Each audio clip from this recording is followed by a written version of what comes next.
Assalamualaikum warahmatullahi wabarakatuh. Raden Wijaya wafat tahun 1309. Penerus singgasana Majapahit adalah sang putra mahkota Jayanegara. Sejak Majapahit dipimpin Jayanegara, Raja kedua Majapahit tahun 1309 hingga 1328, gejolak terus terjadi yang justru datang dari internal kerajaan Wilwatikta itu sendiri. Salah satunya insiden tragis Patih Nambi. Abdi setia Raden Wijaya itu tewas difitnah pejabat licik bernama Mahapatih Halayuda. Kala itu Nambi dituduh sebagai pemberontak pada 1316 Masehi. Sebelumnya, serangkaian pemberontakan di Majapahit pada 1316 juga menewaskan abdi setia Raden Wijaya, yakni pertarungan Ronggolawe dan Kebo Anabrang. Kemudian matinya Lembu Sora di halaman istana Majapahit. Semua insiden tragis itu aktornya didalangi Halayuda. Tragedi berawal dari tahun 1316. Saat itu Nambi mendapat kabar kalau ayahnya yang bernama Pranaraja sedang mengalami sakit keras dan kondisinya kian kritis. Para raton dan Kidung Harsawijaya menyebut ayahanda Nambi adalah Arya Wiraraja. Jika begitu, berarti Ronggolawe adalah saudara Nambi. Wiraraja dan Pranaraja merupakan dua sosok yang berbeda. Wiraraja adalah ayah Ronggolawe, sedangkan Pranaraja ayahnya Nambi.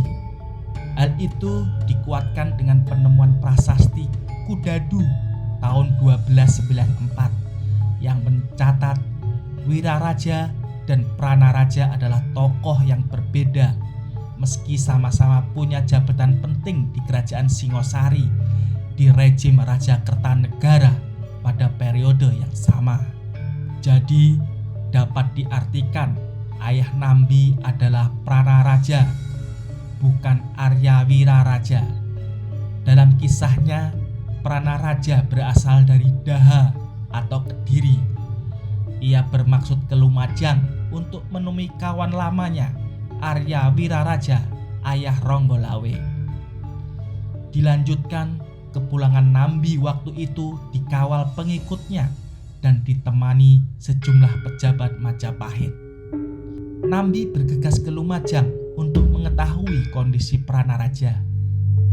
Setiba di Lumajang, Pranaraja ternyata sudah wafat saat Nambi di perjalanan menuju Lumajang. Kabar duka itu pun segera tersiar di Majapahit. Si licik Halayuda yang mendapatkan informasi itu langsung memanfaatkan momen untuk merencanakan melenyapkan Nambi. Mewakili Majapahit, Halayuda datang melayat ke Lumajang dan menyampaikan ucapan bela sungkawa dari Raja Jayanegara. Halayuda kembali bersiasat busuk dengan menyarankan Nambi memperpanjang masa izinnya untuk khusus mengurus kematian sang ayah dan bisa menenangkan diri sebelum kembali bertugas di kerajaan. Nambi terperangkap siasat busuk Halayuda. Ia pun menyetujui syarat itu dan berterima kasih karena diberi kelonggaran. Sepulang dari Lumajang, Halayuda menyampaikan hal lain ke Raja Jayanegara. Halayuda melaporkan kalau Nambi menolak kembali ke kerajaan karena berencana memberontak Majapahit.